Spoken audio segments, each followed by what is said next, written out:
7:26 mga tol. At zero tayo mga tol, kilometer lang na itakbo, no? Dahil unang biyahe natin ngayon, kababiyahe lang natin at full tank tayo. So ito mga tol, wala pa tayong kita kasi zero pa tayo, zero booking pa. Yan, antay tayo ng booking dito tayo sa Taytay. Samahan nyo ako mga tol. So yun nga mga tol, pinasukan tayo ngayon ng booking. Sa akin 1,200 cash. So bali papunta ito ng saan ito? Papunta General Trias mga tol. So ayan, punta na natin unang biyahe. So yun mga tol. So yun mga tol, samahan nyo nga pala ako, babiyahe ko ngayon. At ito, pinasukan tayo 1,200. Ang ganda, no? Ang laki. Unang biyahe natin, agad, balyena. Yung iba tinatawag nilang tuna, pero ito balyena masasabi ko mga tol. Kaya ayun, samahan nyo ako kung makakamagkano tayo ngayon. Papasada tayo ngayong 23 ng Mayo. Tingnan natin kung magkano ang ating kikitain. 9:30 na mga tol. At ang naitakbo natin mula 0 km kanina ay 53.8 km mga tol. So ayun, nagbayad na yung ating passenger cash. At meron siyang toll na 110. So bali binayaran niya ay 1683. Yan, kasama na po yung top up dyan. So bali ginawa niyang 17 mga tol. So yan, confirm na natin. Bang! Yun. So bali isang biyahe pa lang tayo mga tol.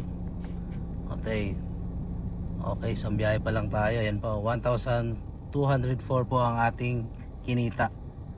So ayan, 7:27 AM pumasok yung booking. Tapos pinik up pa natin at hinatid. Bali 9:31 PM AM na mga tol. So ayan mga tol, sana pasukan pa tayo ng booking pabalik ng NCR. Dito tayo sa Cavite ngayon Ayan. Sana may pumasok talaga. Sana. Sa pagiging TNVS driver o Grab driver, talagang kumikita naman talaga rito. So dapat kailangan mo lang talaga mag-focus. Sa mga nagbabalak na pasukin tong na to, asahan nyo, hindi naman laging panalo, hindi rin laging talo. Kumbaga, meron siyang panalo, meron siyang talo, at meron din siyang jackpot. Wala pa akong idea dito sa Cavite mga tol So ang gagawin ko, iikot-ikot muna ako. Didiretso ako ng Aguinaldo Highway mga tol. Kasi doon madalas maraming booking talaga doon papuntang NCR. Kaya ang gagawin ko, pupunta ako ngayon doon. Dahan-dahan lang, gapang lang. Hindi kasi tayo pwede mag-stay sa isang lugar. Tiyak na kapag ginawa natin yon, wala mangyayari mga tol. Abutin tayo ng siyam-siyam. Dito pa rin tayo sa may Cavite area. So dalawang booking pa lang tayo mula kanina. Ayan dalawang booking pa lang tayo mga tol. Ngayong Friday pala ngayon. Bukas Sabado na pala no. So dalawang booking pa lang tayo. Dito ako sa KFC, kumain muna ako. Katapos ko naman ng halian. Ang oras ay 11:10. Tapos ang naitakbo natin ay nasa 64.2 km mga tol. Ito mga tol, punta tayo ng SM Dasmariñas. Doon kasi maraming booking doon paluwas, maraming nag-grab doon. Dito sa area na to, kanina pa ako naka-online, wala talagang pumapasok. Kaya no choice. Gapang tayo, papuntang Dasmariñas. 270 na mga tol. At yun yung gas natin, nabawas. At ang ating naitakbo ay 101 km mga tol. So bali, nandito na ako ngayon sa Las Piñas. Yan sa Pote mga tol. Bali, paikot-ikot ako doon sa Cavite. Ang tagal ko makabalik. So ito mga tol ang inita natin, no? Magmula anong oras tayo nag-umpisa?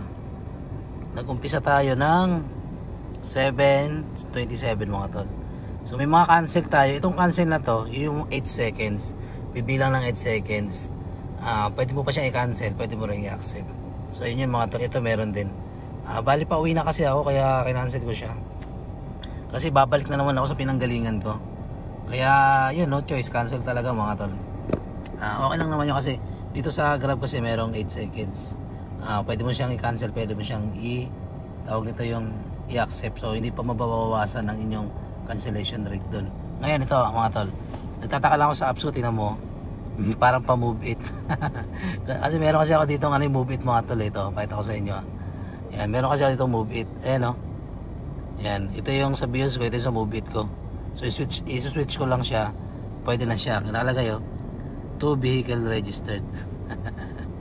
So ayun lang mga tol, meron tayong 4 na cancel pero yung cancel na yun yung paparating pa lang. Okay lang naman 'yun. At dito sa ano, ang nangyari kanina, nangyari, 'di ba? Pinasukan ako ng booking papuntang General Trias yata 'yun. So pagdating doon, wala nang pumasok na booking. May pumasok isa pa, palapit papuntang Dasmariñas, palapit. Pagdating sa Dasmariñas, kumain muna ako doon sa KFC. Ang ano nito, umabot na ng kulang-kulang 2 oras, wala pa rin pumapasok, natapos na ako kumain. Ang ginawa ko, gumapang na ako papuntang SM Dasmariñas. Pagdating ko ng SM Dasmariñas, ayun na, pinasukan na ako ng booking. Papalapit mga tol, papuntang Bacoor. Tapos Bacoor naman, papunta dito sa Las Piñas. So ayun mga tol, sana makauwi ako at yun lang, sana makauwi mga tol. Hindi tayo abutan ng traffic. Siguro dapat mga alas 5 o alas 4 dapat nasa bahay na eh. Kaya ang gagawin ko ngayon, habang nakaset destination tayo, gagapang-gapang na ako papunta sa palapit. Mas maganda kasi makakuha dyan sa airport. Abang-abang tayo dito ng mga ilang oras. Dito kasi sa area na to, maraming booking dito eh. So ayun na mga tol, 2:28. Ito na, pinasukan na tayo ng booking panibago. So 496 po yung akin. Papunta po ito ng saan to? Gumana yung set destination natin Papunta ito ng Market BGC. Dito sa Market mga tol sa BGC. So ayun, punta na natin mga tol. 1.7 km ang layo niya at 7 minutes yung pick up. So game, punta na natin. Diyos mga tol, kinancel ang pasahero ko. Kung kailan papalapit na ako, kinancel bigla. Why naman, passengers, bakit mo naman kinancel? Ayun na, may paparating ulit. Booking. Ayun. 4:59, saan papunta to? Kinancel niya eh. Kanina eh. Dito lang. Hindi na papunta. Kanina pa BGC yung kanina eh. Saan pa malapit to? Pedro Hill. So ayun na nga mga tol. Pumasok kanina, kinancel ng passengers. May pumalit naman pumasok. So hindi naman maapektuhan yung set destination mo lang kung ang passenger ang nag-cancel eh. Kaya yun, punta na natin itong ating passengers. At bilisan natin, baka mamaya cancel na naman. 3:23 na mga tol. Bali, nandito na tayo sa pinag-drop po pa natin dito sa Grace Mall, Grace Residence. So ito, sa Taguig to mga tol. Ito na. Okay, may mga pumapasok na So yan mga tol, asilita tayo dito. Bawal kasi dito mga tol, kasi two-way daw. So bali, ito mga tol So ayun mga tol, naka pa rin tayo, may pumapasok na opportunity. Tapos nakasete tayo pa uwi bali, tingnan natin set destination natin. So ayan, kung makikita nyo mga tol, sobra na tayo, kumbaga ubos na yung set destination natin. Pero nakaset di pa rin siya. Yan mga tol, kapag in-off ko yan, mawawala na po yung set destination. So yun mga tol, kaya kailangan wag nyong i-off yan para hanggang sa makauwi kayo. Siguro meron na lang akong 2 o 1 para makauwi, para gumana tong set destination. So yun lang mga tol, 4:59 na mga tol. At naibaba ko na yung pasahero ko, nandito na ako sa lugar ng Pasig.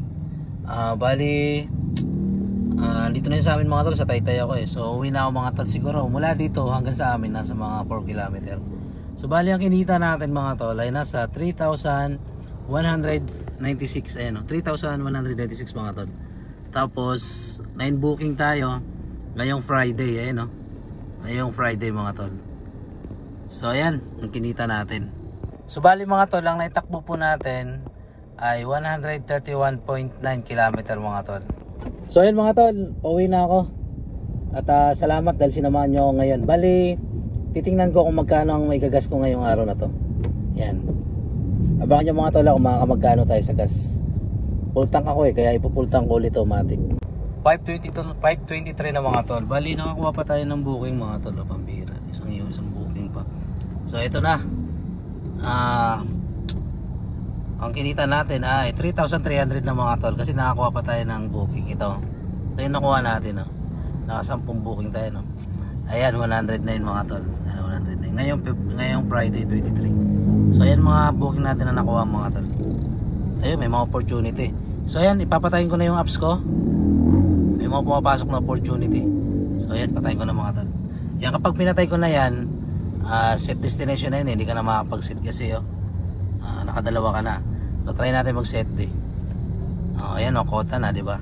Kasi pinatay ko siya eh. Tuloy-tuloy pa sana. Ay, baka may pumasok. Buti na lang. Naipatay ka agad. So yung mga tol, nag-umpisa tayo ng alas 7:30, no? Tapos natapos tayo ng alas 5:30 na rin to kasi 5:24 na eh. So yun, natapos tayo. Bali 10 hours tayo na bumiyahe. Bali ang kinita natin na malinis, labas na po yung top up. Ang kinita natin ay 3,300. Ngayon mga tol, hindi muna ako makakapagpakarga ng gas ngayon. Kasi nga ano eh, doon sa lugar namin, sa may stoplight, napaka-traffic dun, iikot pa ako. Kaya bukas na ako gagas kasi hindi naman ako babiyahe bukas eh. So, ang tansya ko, ang gas dito nasa mga 7 to 800. So, sabihin na lang natin 800 mga tol. Bali, tingnan natin mga tol kukuhain tayo ko. Magkano kinikita natin. 3,300 minus natin yung 800 na gas, no? 800 na gas. Minus pa natin yung 1,000 para sa sasakyan, panghulog at pang maintenance. Ayan. Ayan, 1,000. I-minus pa natin yung 500 mga tol. Para sa tawag nito yun, para sa bahay. Budget 500. So meron tayong malinis na 1,000, no? Savings na yun mga tol, 1,000. So ayun mga tol, nakapagtabi na tayo panghulog ng sasakyan at pang maintenance, nakapagbigay na tayo para sa bahay, budget, at meron pa tayong savings na 1,000. Itong 1,000 na to na itatabi natin, na kung magkano man, minsan malaki naging savings ko, minsan umabot ng 2,000, 1,500, minsan 500 lang. Yung savings na yan, para po yan in case emergency. Kapag halimbawa biglang nasiraan, nagkasakit, o biglang kailangan para sa pamilya, parang ganun, meron tayong madudukot. So yun lang mga tol, sa 10 hours ko na biyahe, nabigay ko na lahat ng obligasyon ko at nagkaroon pa ako ng savings na 1,000. So yun lang mga tol, ride safe at ingat kayo lahat.